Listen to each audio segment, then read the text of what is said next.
Muita gente, quando imagina a psicologia, imagina um consultório, imagina um atendimento em que existe o terapeuta, a terapeuta, aquela profissional da psicologia que escuta, que atende, e a pessoa que é escutada, a pessoa que é atendida.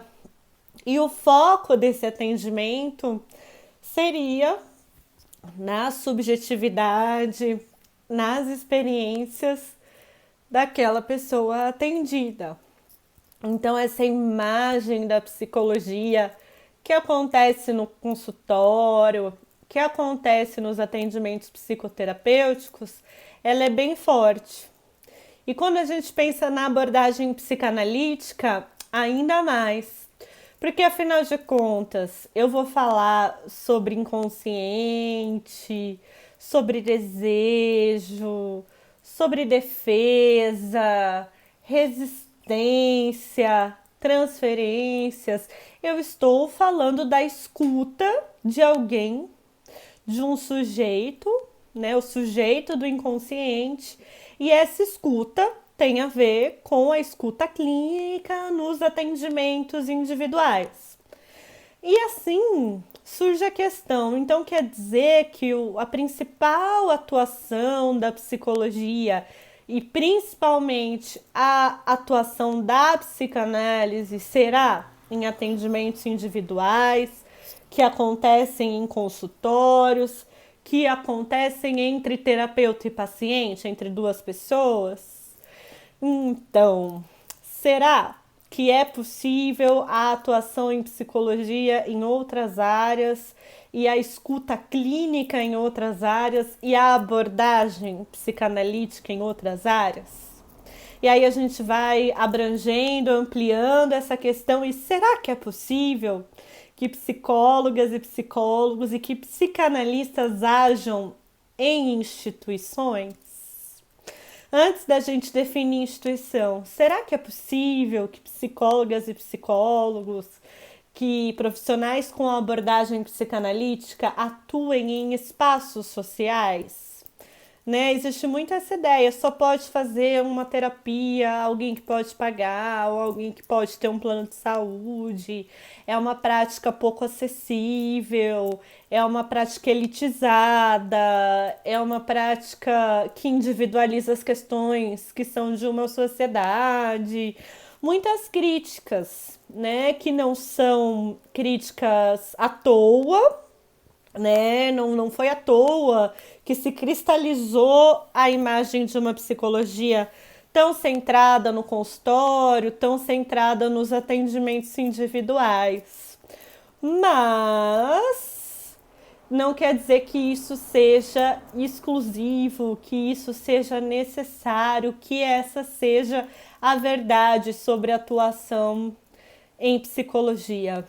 Ao contrário, em vários momentos de situações sociais críticas, em vários momentos em que a nossa realidade social estava passando por grandes transformações, por grandes crises, em vários momentos politicamente muito intensos, lá estava a psicologia atuando, surpreendendo, criando formas de acontecer, criando formas de transformar, de compreender e transformar as relações. Então, quando a gente fala em psicologia, torna-se importante pensar que se a psicologia é sobre os humanos, né? Não dá para falar de seres humanos, não dá para falar de pessoas sem falar de relações. Onde quer que haja seres humanos, há relações. Onde quer que haja pessoas, essas pessoas se relacionam entre si. Então, pensando que a dimensão psicológica é a dimensão da escuta, da busca pela compreensão, da busca pela intervenção e transformação em relação ao humano, nós necessariamente estamos falando das relações humanas. Então, o primeiro passo para pensar a psicologia institucional é pensar nas relações humanas e que nós podemos atuar nessas relações humanas de outras formas que não apenas o âmbito individual.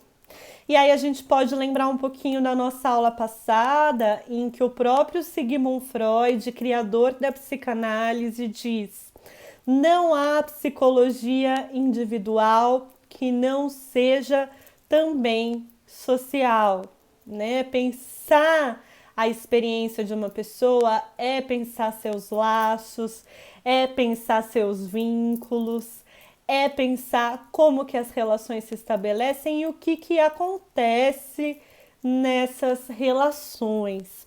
O que acontece nessas relações? Essa pergunta, ela vai ganhando força entre profissionais da psicologia que atuam em espaços de cuidado em saúde mental, com pacientes que estão sendo atendidos e atendidas com questões de saúde mental.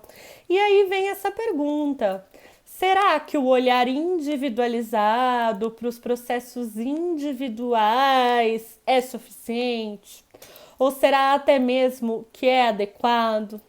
Será que falar de saúde mental é falar de uma questão individual? Então começaram práticas que a intervenção não é na experiência, na elaboração, nos significados individuais de cada paciente atendido, atendida, mas sim como que nós podemos cuidar da saúde mental, como que nós podemos promover experiências mais saudáveis, mudando, intervindo, cuidando das relações. E para responder essa pergunta, houve todo um processo de observação de como essas relações se dão, como que pessoas que convivem, como que pessoas que passam tempo juntas, como que pessoas que frequentam o mesmo lugar se relacionam. Que fatores participam na qualidade dessas relações? Como são as atividades cotidianas? Como é a participação dessas pessoas nessas atividades cotidianas? No que elas combinam? Têm acordos? Fazem conjuntamente as coisas, no que acontecem conflitos, desentendimentos, afastamentos, e observando a convivência, observando as relações, observando as atividades que são feitas, o que se percebe? Que cuidar dessas atividades, cuidar dessas práticas cotidianas, cuidar das relações pode ser fundamental para a saúde mental e um olhar mais amplo e mais frutífero do que pensar cada pessoa individualmente. Né? Se a gente fica procurando individualmente como promover saúde, talvez a gente esteja perdendo de vista o espaço por excelência em que uma maior saúde, em que uma maior qualidade das experiências pode acontecer, que é o espaço das relações. Né? Eu tô assim passando por cima de como começou a surgir um pensamento de que uma atuação possível da psicologia seria a psicologia institucional. E uma ideia base para isso é que se a psicologia é sobre a experiência humana, onde há experiência humana, há relações. E onde há relações, nós podemos olhar, sim, individualmente as pessoas que se relacionam, mas não é possível pensar pessoas sem pensar relações.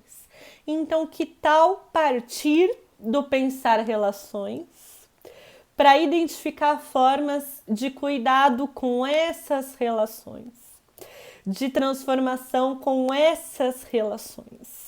Dos conteúdos psíquicos que estão presentes, não em cada pessoa individualmente, mas nos processos dessas relações, nas atividades cotidianas dessas relações.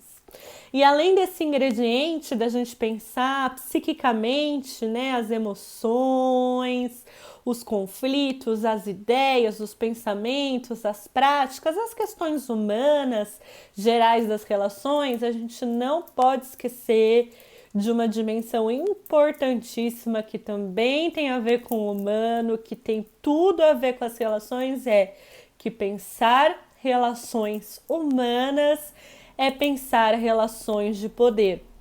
Como que o poder está presente aí? Temos então dois ingredientes fundamentais para a gente pensar o que é a psicologia institucional. Primeiro ingrediente: onde há experiência humana, há experiência de relações. Vamos olhar para essas relações? Falar de psicologia é falar de humano, falar de psicologia é falar de relações. Como é o olhar da psicologia e da psicanálise para essas relações? Esse é o fundamento 1. E o fundamento 2? Olhar para relações, falar de relações, buscar compreender relações é estar diante de relações de poder. Como que o poder se manifesta nessas relações? E aí está o solo para a gente pensar como cresce esse campo de atuação profissional em psicologia, que é a psicologia institucional.